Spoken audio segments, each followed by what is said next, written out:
Nos toca hablar ahora de error médico, algo que a los médicos mucho no nos gusta, y la inteligencia artificial, cómo vino a cambiar el escenario. Para eso quiero contarles una historia que ya quizás conozcan, pero que siempre es bueno recordar, no porque sea nueva, sino porque es un punto de partida importante de lo que vamos a hablar hoy. El 4 de marzo de 1984, una chica de 18 años que se llamaba Libby Sion ingresó al Hospital Cornell de Nueva York. Tenía fiebre, escalofríos y algo que no parecía muy grave. Sus padres la dejaron internada, convencidos de que iba a estar bien un par de días, que le iban a observar esa noche y que quizás al día siguiente ya estaba en casa. Pero al amanecer de esa noche murió. Y lo que ocurrió en esa guardia no fue mala suerte ni una enfermedad imprevisible, sino eh, tampoco quizás un caso fuera de lo común. Fue básicamente el sistema médico funcionando como estaba diseñado o fallando exactamente como estaba diseñado para fallar. Médicos residentes que llevaban más de 36 horas sin dormir y que la atendieron. Nadie la había revisado con el cuidado suficiente, ni se había percatado de los medicamentos que ella tomaba. Y la combinación de lo que le prescribieron esa noche con el antidepresivo que ella tomaba lamentablemente en sus 18 años, fue un combo fatal. Y obviamente no hubo mala intención, pero hubo fatiga, sobrecarga, un sistema que nadie había diseñado para detectar este tipo de errores antes de que ocurriera. Entonces la muerte de Lee Vision desencadenó toda una investigación, una comisión de cambios en las leyes de Nueva York sobre las horas de trabajo de los residentes y también algo difícil de legislar, que es la toma de conciencia con el problema del error médico, que era mucho más grande de lo que el mundo médico estaba dispuesto a admitir. Y entonces hoy vamos a recorrer ese problema, la historia de cómo lo enfrentamos y por qué la inteligencia artificial es la herramienta más poderosa que nunca tuvimos para empezar a resolverlo de verdad, para entender la escala de lo que estamos hablando. Y para eso vamos a trabajar con algunos números que pueden ser incómodos, porque no son lindos, pero según la Organización Mundial de la Salud se producen 2,6 millones de muertes anuales en el mundo relacionadas con eventos adversos médicos. En los países desarrollados, entre el 10 y el 12% de los pacientes hospitalizados sufren algún evento adverso durante su internación, es decir, uno de cada 10. Y en Estados Unidos, el estudio publicado por Macquarie y Daniel del British Medical Journal del 2016 llegó a la conclusión que el error médico es la tercer causa de muerte en Estados Unidos, con más de 251.000 muertes anuales estimadas. Y esto solo lo supera la enfermedad cardíaca y el cáncer. Em, Así vemos que los tres juntos, digamos, el costo económico de todo esto en Estados Unidos llega a 42 mil millones de dólares anuales, em, y el error médico nunca aparece en los certificados de defunción, o sea que cuando alguien muere por una interacción farmacológica no detectada o por un procedimiento fallido, el certificado dice paro cardíaco. Cuando alguien muere por un diagnóstico tardío de cáncer, el certificado dice cáncer. O sea que hay un problema invisible en los registros oficiales, y los problemas invisibles que no se pueden medir son muy difíciles de corregir. O sea que siendo la tercer causa, aún así hay un subregistro muy importante. ¿Cuáles son los errores más frecuentes? La presentación que vemos acá, esta diapositiva, lo agrupa en cuatro grandes categorías, eh, que como médicos nos damos cuenta de inmediato, ¿no? El error de diagnóstico, que es el más común, el 31% de los casos, que incluye diagnósticos tardíos, diagnósticos incorrectos, diagnósticos omitidos. Y un dato que siempre impresiona, que las autopsias revelan discrepancias diagnósticas entre un 20 y un 40% de los casos. Esto significa que casi uno de cada tres pacientes que fallecen con un diagnóstico distinto a lo que se había supuesto previamente o que el diagnóstico no era completo.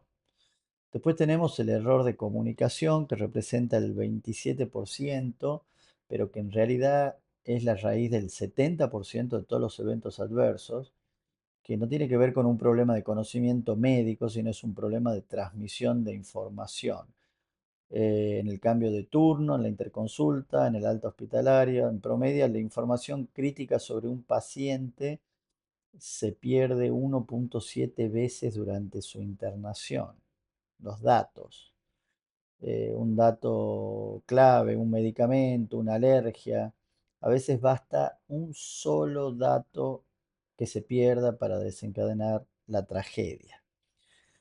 El error de medicación es el 24% de los casos y es el más prevenible. Dosis incorrectas, interacciones farmacológicas no detectadas, como el caso que contamos anteriormente, alergias ignoradas, y afecta entre el 7 y el 10% de los pacientes hospitalizados.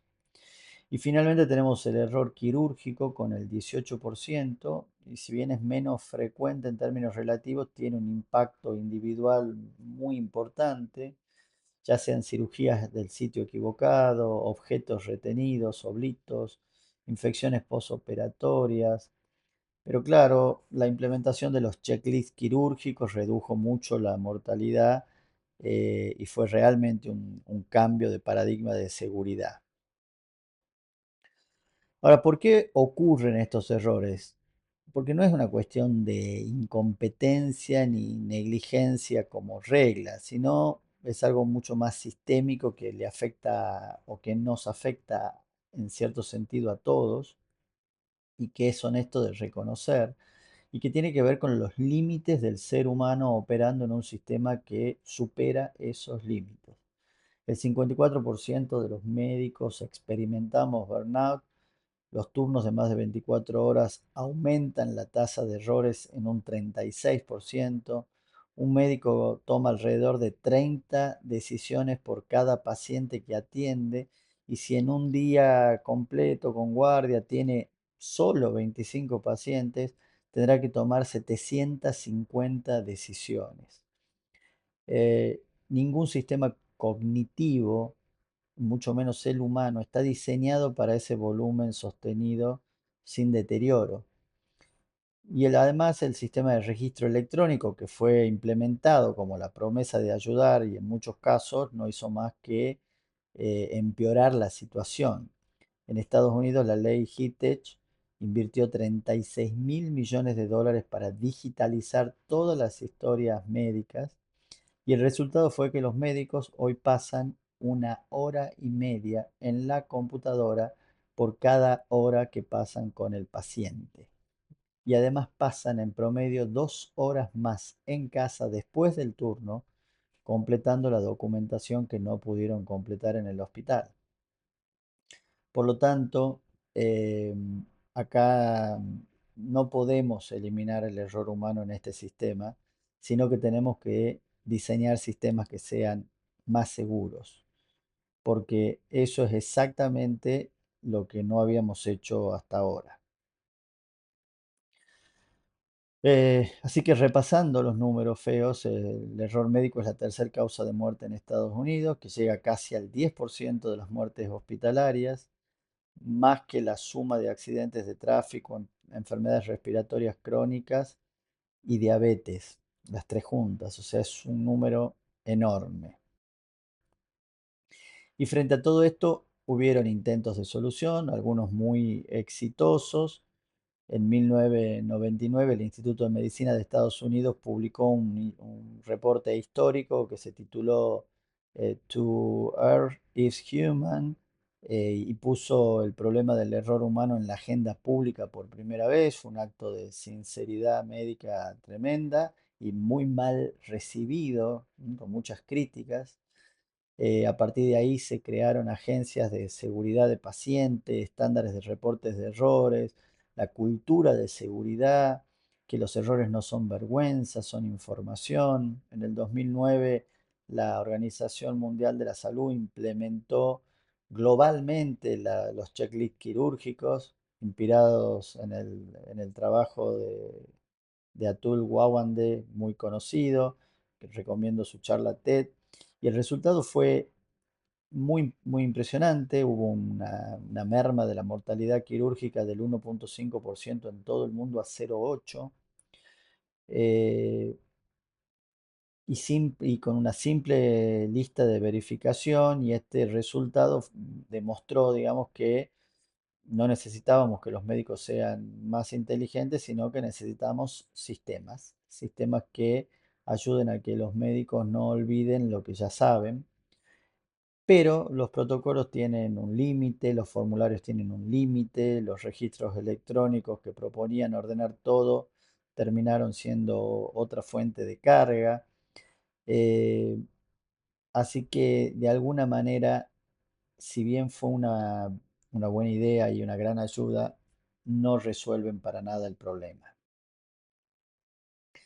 Y hay un dato sobre la complejidad del desafío que me gustaría que vean. Un médico puede procesar activamente entre 5 y 9 variables simultáneamente, y un paciente complejo genera más de 50 variables relevantes para la toma de decisiones clínicas. Por lo tanto, la brecha entre lo que el sistema cognitivo humano puede manejar y lo que el paciente real requiere es enorme.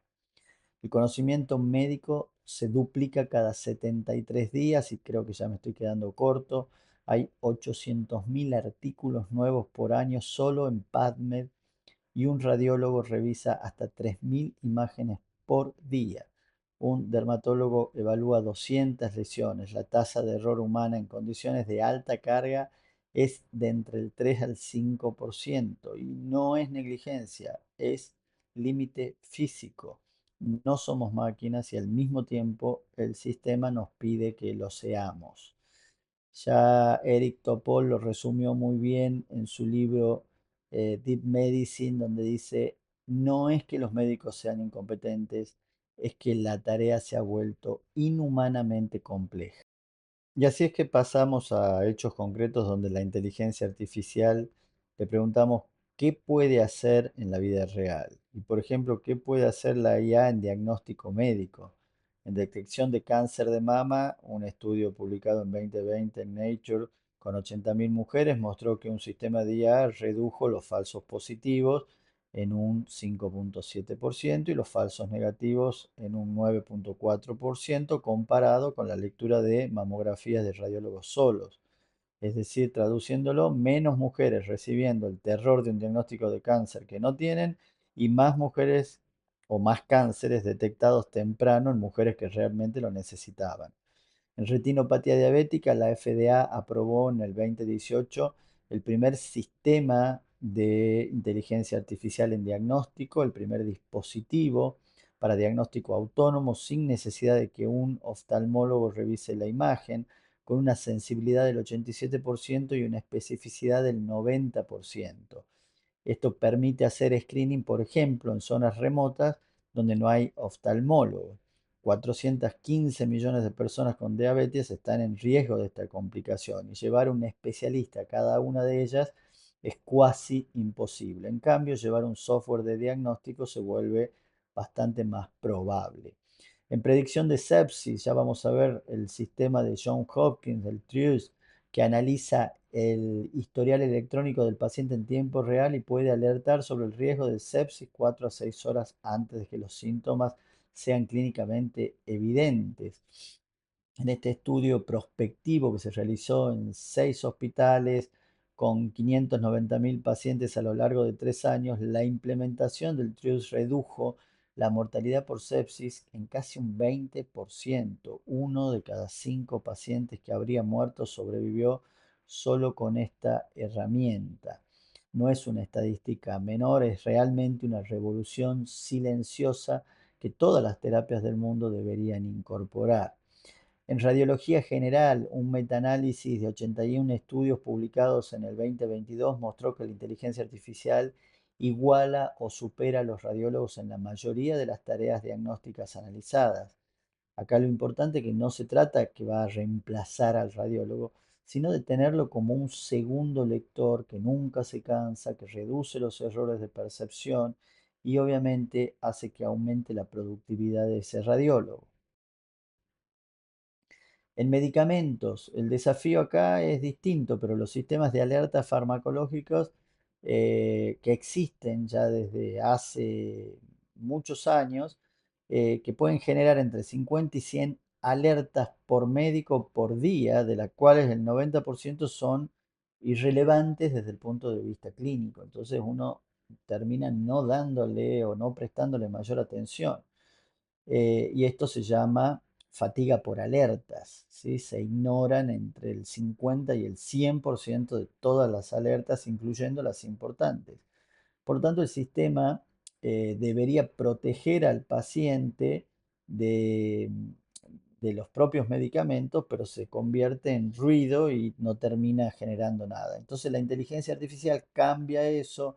Los algoritmos de Machine Learning aprenden a predecir qué alertas son clínicamente relevantes para cada paciente en ese momento y en ese contexto. Entonces se ha demostrado que se puede reducir el volumen de alertas entre un 50 y un 80% sin aumentar los eventos adversos.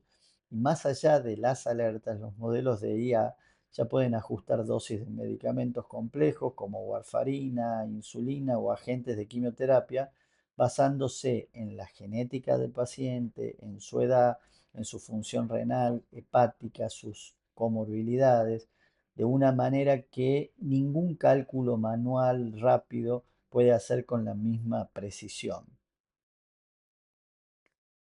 En cirugía y en unidades críticas los avances también son sustanciales. Si bien estamos hablando acá de cirugía robótica que no es directamente inteligencia artificial, el último metaanálisis sobre cirugía robótica publicado en 2024 que analiza 230 estudios y 7 procedimientos oncológicos, lo que muestra es que tenemos en la cirugía robótica un 56% menos de conversiones a cirugía abierta que la vieja laparoscópica, con 21% menos de transfusiones intraoperatorias, 10% menos de complicaciones a 30 días y medio día menos de estadía hospitalaria. El sistema que domina el escenario, el sistema Da Vinci, ya realiza más de 100 millones de procedimientos por año en 67 países y ahora estamos en la etapa en donde esta cirugía robótica comienza a asociarse, hibridizarse con software de inteligencia artificial. En las terapias ya vimos y repetimos los sistemas de monitoreo predictivo, como en este caso el AIQ, que ya monitoreó a más de 2 millones de pacientes y que puede predecir el deterioro entre 6 y 12 horas antes de un evento crítico como un paro, sepsis y shock. Hay una dimensión del error médico que rara vez aparece en los rankings estadísticos, pero que en la práctica clínica cotidiana es quizás el más importante, que tiene que ver con la burocracia de la documentación. El tiempo que los médicos pasamos escribiendo, cliqueando y completando formularios en vez de poder estar con los pacientes. Entonces, existen sistemas de documentación automática que escuchan, que son ambientales, escuchan la consulta clínica, generan automáticamente las notas de evolución. Y entonces los médicos que usamos este tipo de herramientas ahorramos, se considera que un 50% del tiempo que normalmente dedicábamos a documentar. Hay hospitales como el UC San Diego que está piloteando la integración de ChatGPT con el sistema EPIC para autogenerar respuesta a los mensajes de los pacientes en el portal de salud, con el médico revisando y aprobando antes de enviar, y el resultado fue una reducción del 30% en el tiempo de respuesta y una mejora medible de satisfacción del paciente. Hay sistemas que permiten consultar el historial clínico de un paciente en lenguaje natural, cuál fue la última hemoglobina glicosilada de tal paciente y recibir la respuesta en segundos sin tener que ir cliqueando múltiples pantallas y filtros y entrando a laboratorios y buscando fechas y demás. Entonces, el verdadero potencial de la inteligencia artificial en comunicación clínica no es que reemplaza la interacción humana, sino que elimina las barreras de burocracia. Y analicemos o veamos de nuevo el éxito del emprendimiento de John Hopkins con esta Machine Learning para sepsis. Como decíamos, alerta 6 horas antes que se presente una sepsis clínica evidente con una tasa de reducción de mortalidad cercana al 20%. Esto es muy impresionante y ya está sucediendo. Ahora bien, si todo lo que vengo describiendo es real y está respaldado por evidencia, ¿por qué la inteligencia artificial no está ya implementada en todos los hospitales, en todos los consultorios? Y esto tiene que ver con que hay barreras reales importantes y que sería deshonesto ignorar, digamos. La primera es el sesgo algorítmico. La inteligencia artificial aprende de los datos que recibe. Y si esos datos reflejan desigualdades históricas del sistema de salud, la IA las reproduce y las amplifica. El ejemplo más claro, los oxímetros de pulso, lo que usamos para medir saturación de oxígeno en sangre, tiene un error 3 veces mayor en pacientes con piel oscura, porque fueron diseñados y calibrados principalmente con datos de población caucásica. Entonces, si entrenamos un algoritmo diagnóstico con historiales clínicas donde las minorías étnicas están subrepresentadas o sistemáticamente subdiagnosticadas, el algoritmo aprenderá a diagnosticarlas peor. No es mala onda, ni malicia, ni racismo, es consecuencia de un sistema y la solución requiere diversidad en los datos de entrenamiento y auditorías regulares de equidad. La segunda barrera es la privacidad. Los datos de salud son los más sensibles que existen y una filtración no es solo un dato robado, puede significar discriminación laboral, problemas con seguros de salud, estigmatización social. Entonces el desafío es bravo, es grande y las soluciones técnicas que existen son complejas de implementar. Pero los datos hay que compartirlos porque los datos son vida, son calidad de vida, son riesgo de muerte. Por lo tanto, los datos de salud tienen que entrar, pero tienen que entrar anonimizados. Y ahí está el desafío. Otra barrera es la de la regulación y la responsabilidad. ¿Quién es responsable cuando una IA se equivoca y el error daña a un paciente? El médico que siguió la recomendación, el hospital que implementó el sistema, la empresa que desarrolló el modelo. Entonces el marco legal está evolucionando, pero despacio, ¿no? No hay nada concreto sobre eso. La FDA aprobó más de 500 dispositivos de IA en salud, pero la mayoría son de apoyo y no de decisión autónoma.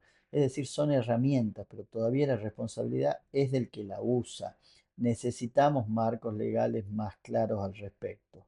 La cuarta barrera es la brecha digital. El 50% de los hospitales en países de bajos ingresos todavía no tienen historia clínica electrónica. Implementar IA en un sistema en papel no es posible. O sea que existe ahí el riesgo real de que la IA amplíe las desigualdades en lugar de reducirlas. El caso de IBM Watson en oncología es un ejemplo que todos los entusiastas de la inteligencia artificial en medicina tienen que conocer. Watson prometió revolucionar el diagnóstico y el tratamiento del cáncer, recibió un montón de fondos, un financiamiento masivo y fracasó en su implementación clínica en varios de los grandes centros de oncología del mundo, no porque fuera mala la tecnología, sino porque la integración clínica fue realmente deficiente, porque los datos de entrenamiento estaban sesgados, porque faltó la confianza y la validación rigurosa como cualquier herramienta médica necesita antes de usarse en pacientes reales. Entonces la tecnología no es suficiente. La validación, la transparencia y la integración son igualmente importantes.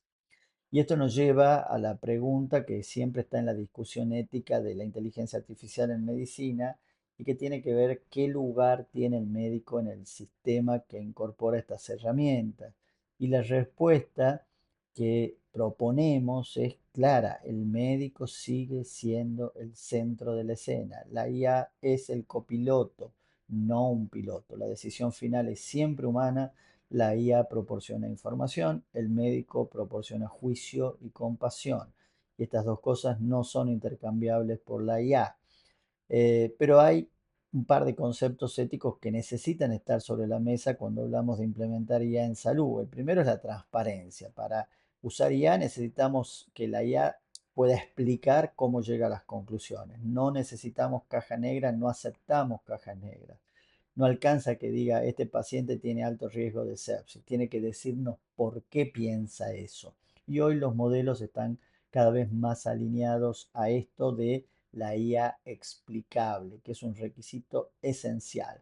El segundo requisito ético es la autonomía del paciente. La persona tiene derecho a saber cuándo se usa inteligencia artificial en su atención y cómo afecta las decisiones sobre su salud.